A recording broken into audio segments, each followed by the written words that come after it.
Olá a todos, bem-vindo ao radiologiatotal.com.br. Meu nome é Felipe e hoje vamos falar sobre posicionamentos de crânio. Mas antes de começar o estudo do posicionamento, temos que conhecer muito bem algumas linhas e pontos de referência. Esses pontos nós chamamos de pontos craniométricos. Na imagem nós estamos vendo 5 pontos de referência, 5 pontos craniométricos, sendo que a mais superior é o ponto que nós chamamos de glabela. A glabela é uma área triangular, fica acima da ponte do nariz, entre as sobrancelhas e um pouco acima delas. O násio, um pouco mais abaixo da glabela, é uma depressão que fica na ponte do nariz. Na verdade, o násio é a junção de dois ossos nasais com o osso frontal. Logo abaixo nós teremos o acâncio, que é a junção do lábio superior com o septo nasal. Temos também o gônio, que é o ângulo da mandíbula. E por fim, o ponto mentoniano, representado pelo queixo. Numa vista lateral, nós conseguimos observar muito bem os mesmos pontos craniométricos, sendo que a glabela é mais superior, fica entre as sobrancelhas, um pouquinho acima do nível das sobrancelhas. O násio é a depressão que fica na ponte do nariz. O acâncio, novamente, é a junção do lábio superior com o septo nasal. O gônio, muito bem demonstrado nessa imagem, dá para ver bem que representa o ângulo da mandíbula. E por fim, o ponto mentoniano representando o queixo. Além dos pontos craniométricos, nós temos as linhas de referência. Nós temos aí nessa imagem 6 linhas de referência, sendo que a mais superior das linhas é a linha glabelo-meatal, que é a linha que vai unir a glabela com o meato acústico externo. A linha órbito-meatal é uma linha muito utilizada para exames de crânio e ela vai se localizar entre o canto externo do olho com o meato acústico externo. A linha infraórbito-meatal é formada pela ligação entre a margem infraorbital com o meato acústico externo.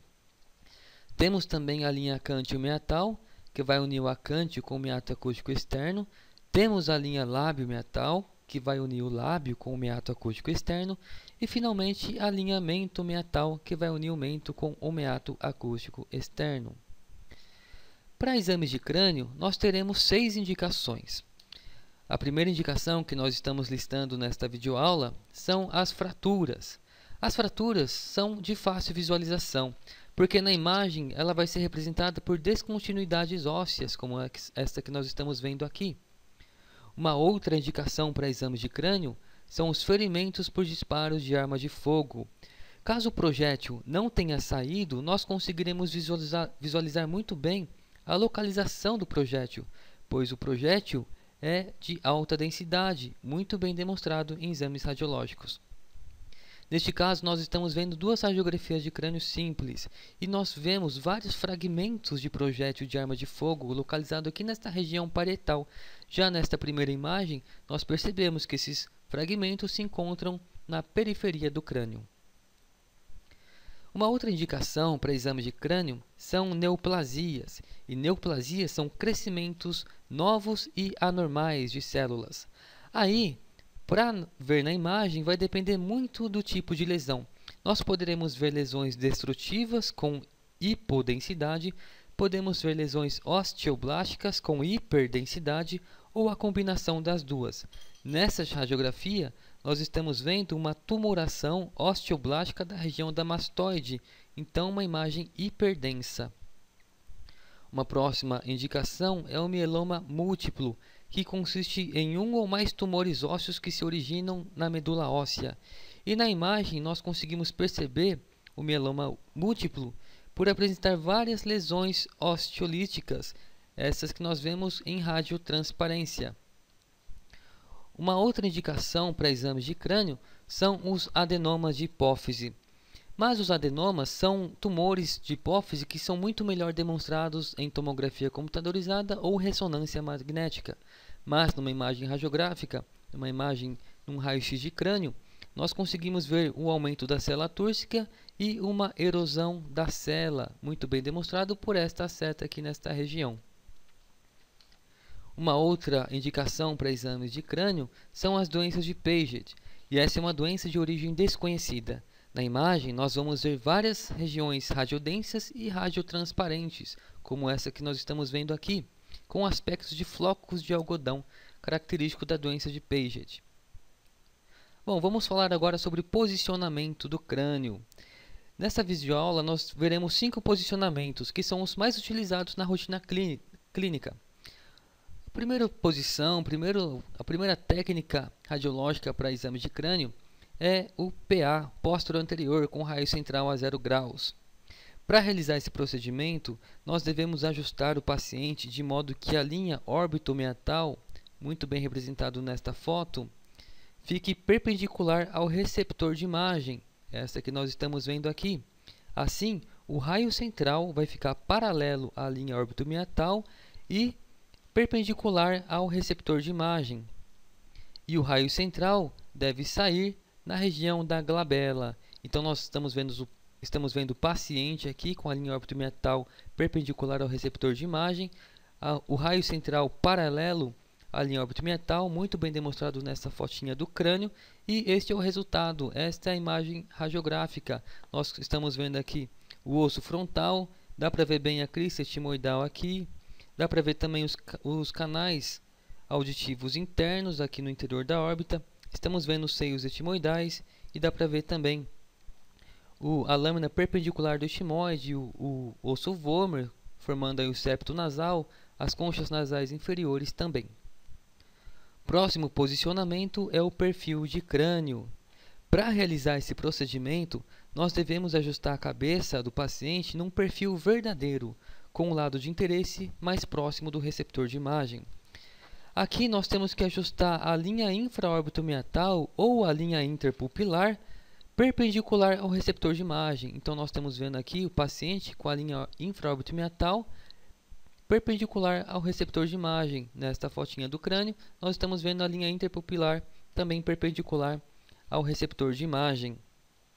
Então, nós devemos ajustar a linha infraórbito-meatal ou a linha interpupilar perpendicular ao receptor de imagem. O raio central vai entrar 5 centímetros acima do meato acústico externo. E o resultado é esta radiografia aqui. Dá para ver bem o osso frontal, o osso parietal, o occipital, o temporal, o esfenóide, a célula túrcica com seus processos clinoides anterior e posterior, a região da mastóide, o meato acústico externo, seio frontal, entre outros ossos. Um terceiro posicionamento é o axial em AP, método de Towne. E para se realizar esse procedimento, nós devemos ajustar o paciente de modo que a linha órbito-meatal, essa representada aqui na foto, fique perpendicular ao receptor de imagem. Aqui na fotinha do crânio, nós temos a linha órbito-meatal perpendicular ao receptor de imagem. O raio central vai receber uma angulação de 30 graus caudal em relação à linha órbito-meatal. E o raio central vai entrar aproximadamente aí 100 centímetros acima da glabela. Muito bem representado na foto, muito bem representado na fotinha do crânio. E na imagem nós teremos este resultado. E nesta imagem nós conseguimos avaliar muito bem os detalhes do osso occipital, este aqui bem representado, o forame magno e as pirâmides petrosas com seus detalhes, tanto de um lado quanto do outro. Próximo posicionamento que nós estamos avaliando nesta videoaula é o PA axial, método de Caldwell. Então, para se realizar esse procedimento, nós devemos ajustar o paciente de modo que a linha órbito-meatal fique perpendicular ao receptor de imagem. E o raio central vai estar ajustado 15 graus sentido caudal, de modo que o raio central saia no násio, muito bem demonstrado aqui nesta imagem e nesta fotinha aqui do crânio. E o resultado é esta radiografia que nós estamos vendo aqui. Nesta imagem nós conseguimos visualizar as pirâmides petrosas projetadas no terço inferior da órbita e a margem supraorbitária de um lado e do outro sem sobreposição. E os ossos que nós já conhecemos, o osso frontal, o seio frontal, a lâmina perpendicular do etimoide, as células etimoidais, entre outras estruturas. Finalmente, nós vamos avaliar aqui a técnica de submentovértice, ou SMV. Para se realizar esse procedimento, o paciente deve ficar ou realizar uma hiperextensão do pescoço, como nós estamos vendo aqui nesta imagem, até que a linha infraórbito-meatal fique paralela ao receptor de imagem. Então, nós devemos ajustar o raio central de modo que ele fique perpendicular à linha infraórbito-meatal E o raio central vai entrar no meio dos dois ângulos da mandíbula, entre os dois gônios. Lembra do gônio, aquele ponto craniométrico que representa o ângulo da mandíbula. O raio central vai entrar entre os dois gônios. E o resultado é esta radiografia que nós estamos vendo aqui. Dá para ver bem o côndilo da mandíbula de um lado e do outro lado. Dá para ver bem também os processos mastoides de um lado e do outro lado. Dá para ver o palato duro, o forame magno, muito bem representado aqui, o osso occipital e também o osso zigomático, bem demonstrado nesta radiografia. Este vídeo foi produzido em resposta a um pedido de um leitor do site. Faça o mesmo, acesse radiologiatotal.com.br, faça seus pedidos de videoaula, deixe seus comentários e envie seus artigos. Muito obrigado e bons estudos!